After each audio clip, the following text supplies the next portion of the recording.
Okay, let's unpack this. You've asked us to dive deep into a really critical question right now. Is Google's Gemini, running on their TPUs the only serious challenger to NVIDIA in AI hardware? Right. And is it actually viable? That's the key part. Exactly. Is it viable for you?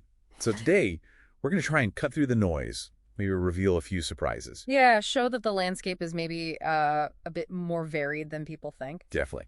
Okay, so NVIDIA, for what feels like forever, they've been king. Unquestionably. Holding, 80, maybe 90% of the data center AI market? Something like that.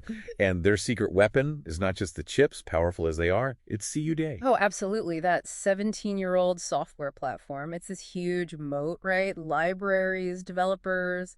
It's been the default path for so long. For so long. But what's fascinating, and what you pointed out, is the market is now really aggressively seeking alternatives. Yeah, it feels like a switch has flipped. So why? Why the sudden push? Well, it seems to boil down to a few pretty powerful drivers.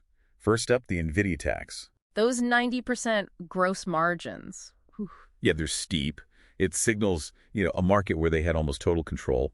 That pushes people to look elsewhere. Makes sense. What else? Supply chain resilience. That's become critical, hasn't it? Yeah. After the last few years. Definitely. Diversification is key. Then there are geopolitical factors. Nations wanting AI sovereignty. Right. Not wanting to be reliant on just one source, potentially from overseas.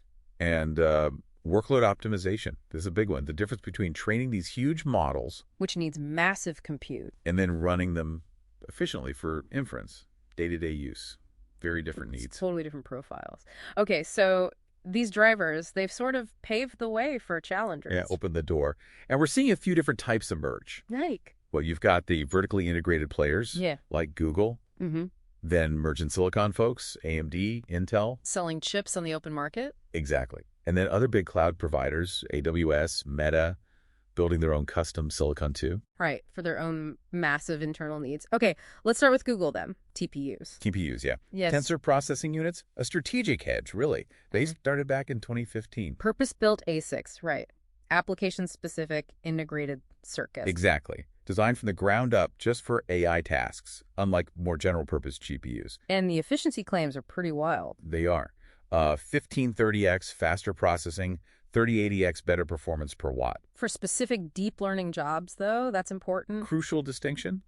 And their latest, Trillium, a 4.7x peak compute jump over the last one. That's a huge generational leap. It is, and the magic there isn't just the chip, it's the software they built with it. JAX and XLA. Cosplaying those a bit. Well, JX is for high-performance computing, and XLA is an optimizing compiler. They're co-designed with the TPU hardware. Allowing for really deep optimization. Precisely. And the big news, the validation, was OpenAI, June 2025 announcement. Right.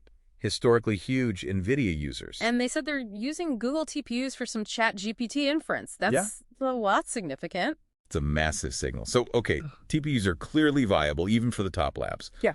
But the catch. The catch. It's a walled garden. Meaning? You can only access them through Google Cloud. They don't sell the TPU chips directly. So if you're not all in on Google Cloud, it's not really an option for your own hardware builds. Exactly. Which leads us to the merchant silicon players, like AMD. AMD, their Instinct GPUs, MI355X, for instance. A direct shot at NVIDIA. And they've made massive progress, especially on memory. Yeah, the MI300X, was it 192 gigs of HBM3 memory? Huge amount. High bandwidth memory. That lets you fit entire large models, like a Llama 270B. On just one chip. On a single chip. That's a big deal for inference efficiency. And you see Microsoft Azure, Meta deploying them. Okay, but the software side, CUD is the hurdle. It is. AMD's answer is ROCm. It's open source, which is attractive. And they have tools to help port CUD code, right? Yeah, Hippify Clang is one. It helps, but ROCm is still, well, it's less mature than CDA. Stability challenges. Sometimes it's getting better, but CUDA's had 17 years. Still, the open nature is a big plus for many. Okay, and then there's Intel. Intel, yeah. With their Gaudi accelerators, they're taking a different tack. How so? Price. They're aggressively pricing them maybe 2/3 the cost of similar NVIDIA setups. Wow. Okay. And crucially, they use standard Ethernet networking. Not proprietary stuff like InfiniBand. Exactly. Which means potentially lower TCO, total cost of ownership, and easier integration for enterprises that already have Ethernet infrastructure. Makes sense. So Dell, IBM, VMware are partnering there. Right. targeting that enterprise inference market maybe more directly. Okay, lots of players, lots of claims. How do they actually, stack up objectively? That's the million-dollar question, isn't it? MLPerf benchmarks help. The industry standard tests, what do they show?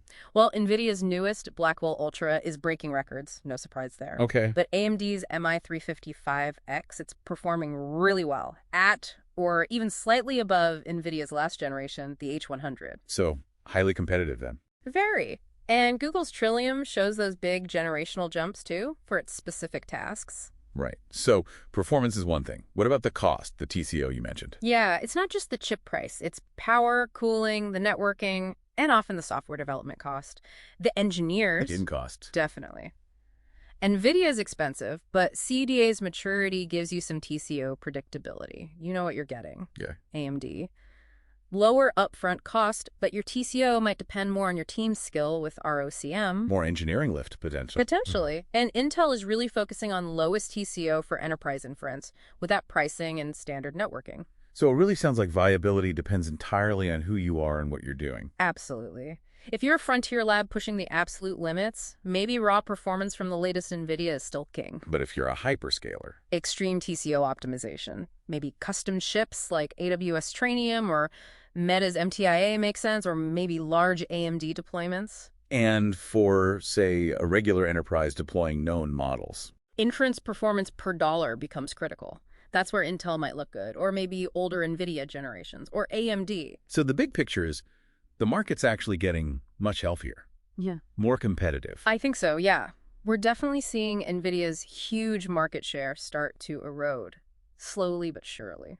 And it's becoming a software battle, too, not just hardware specs. Exactly. The ecosystem, the ease of use, the migration path, that's where the leadership battle is really heating up. And inference, running the models, that's becoming the economic center, not just training. So for you, the listener, the takeaway is don't stick to just one vendor. Probably not. A one-size-fits-all approach feels outdated now. Embrace multi-vendor. Invest in software that can work across different hardware. Yeah, match the accelerator to the job. That seems like the path to better economics and, importantly, supply chain resilience. Which brings us to a final thought, maybe something for you to chew on. Okay.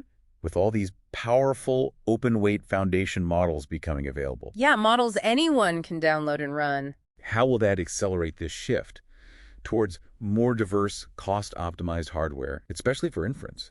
Could that fundamentally transform the whole industry again? That's a really interesting question. How open models change the hardware equation? Something to mull over as you build your AI-powered future.